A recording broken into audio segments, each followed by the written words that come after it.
Hello बच्चों, आज मैं आप सभी को परिसर 1 के अंतर्गत हमारा 22वां पाठ जो कि भूगोल के अंतर्गत आता है, इसका नाम है परिवहन तथा संचार व्यवस्था। इसके बारे में अच्छे से सारी जानकारी ज्ञात करेंगे। बच्चों, परिवहन का अर्थ क्या है? परिवहन का अर्थ होता है एक स्थान से दूसरे स्थान जाना। इसे परिवहन, यात्रा या आवागमन कहते हैं।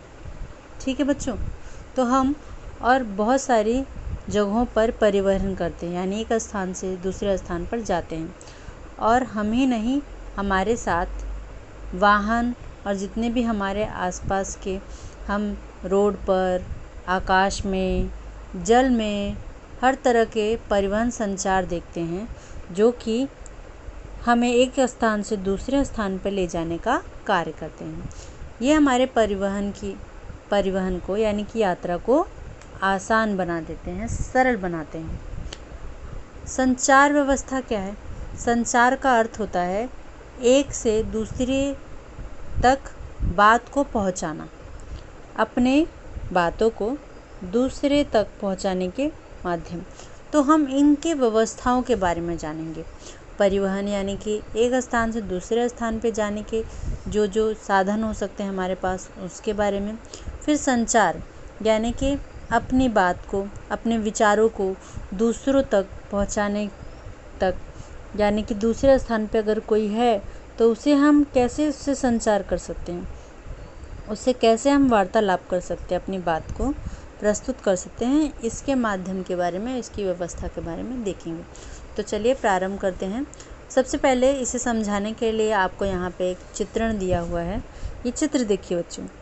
इसके अंतर्गत पहला चित्र है हमारा नाव। पानी के अंतर्गत यानी कि जल परिवहन के अंतर्गत ये आता है हमारा नाव।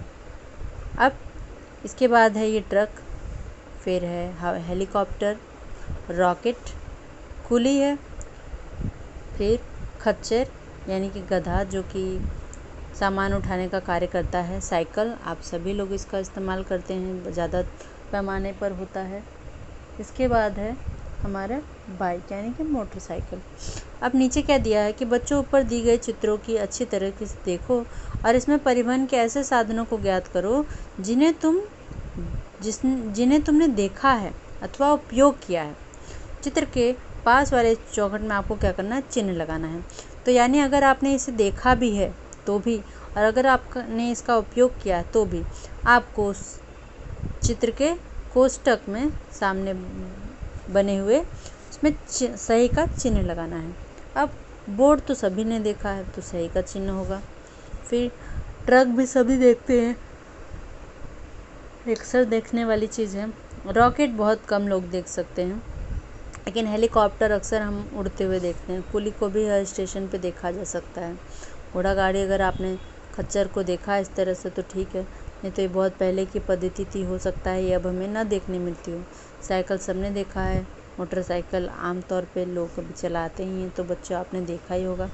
पृथ्वी के तह में अत्यधिक दूरी पर जाने के लिए उपयोग में लाए गए साधनों को पहचानो और उसके पास वाले चौखट में सर्कल यानी कि गोली का ऐसा चिन्ह बना। अब पृथ्वी की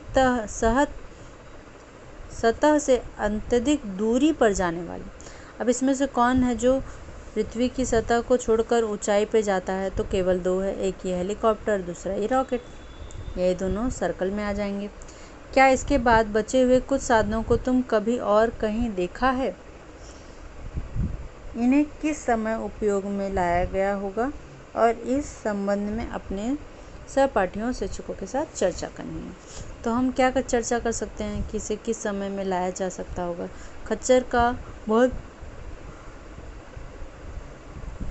पहले के समय में इस्तेमाल किया जाता है, अभी तो ये बहुत कम देखने को मिलता है।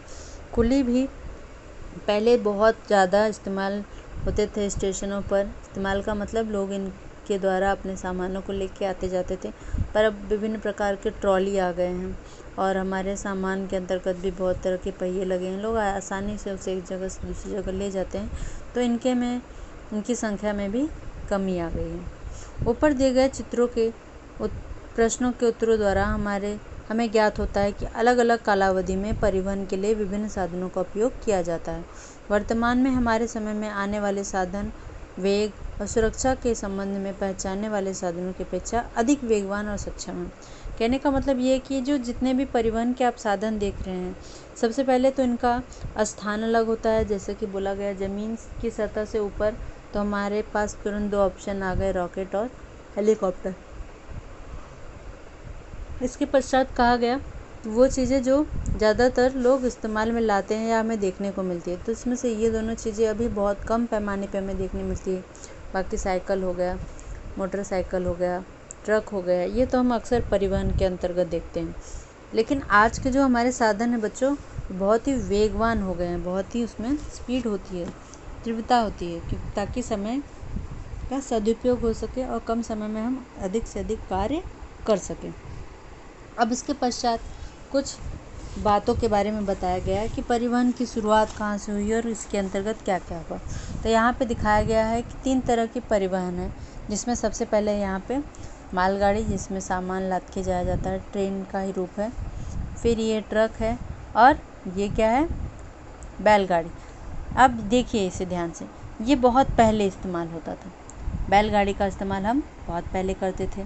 बैलगाड़ियों से लोग सामान को एक स्थान से दूसरे स्थान पे लाते थे, क्योंकि सब पहले का खोज हुआ तो पहले इसी पशुओं की मदद से ही हम परिवहन करते थे।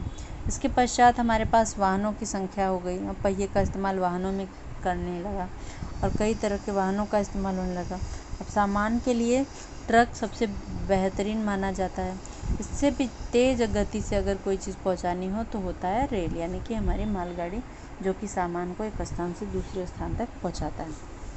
ठीक है, तो ये है 3 तरह की चीज़ें अलग अलग समय में मनुष्य इस्तेमाल करते थे। अब इसके पश्चात यहाँ पे पहिए की खोज से संबंधित जानकारी दी गई है।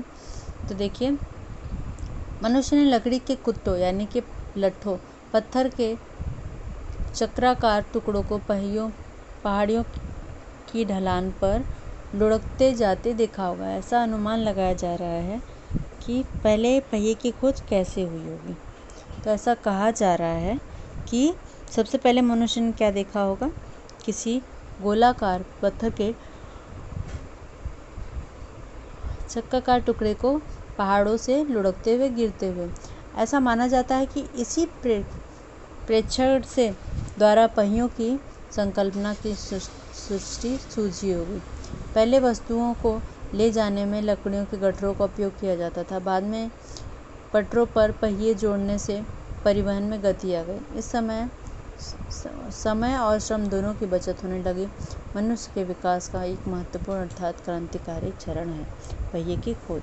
तो सही बात है बच्चों कि पहिए की खोज के पश्चात हमारे सारे कार्य सुचारू रूप से होने लगे हैं, बहुत ही आसान हो गए हैं। समय की भी बचत है, श्रम की भी बचत है, इसीलिए पहिया हमारे लिए क्रांतिकारी चरण के अंतर्गत आता है। तो पहिए की खोज किस तरह से हुई वो आप देख ही रहे हैं कि ऐसा माना जाता है कि जब पहाड़ों से कोई लुढ़कती हुई चीज़ देखा गया होगा तो उससे अंदाज़ा लगाया गया कि इस तरह की चीज़ हमारे लिए गतिशील हो सकती है। फिर इसी पहिए का इस्तेमाल देखिए यहाँ पे इस तरह कर रहे हैं।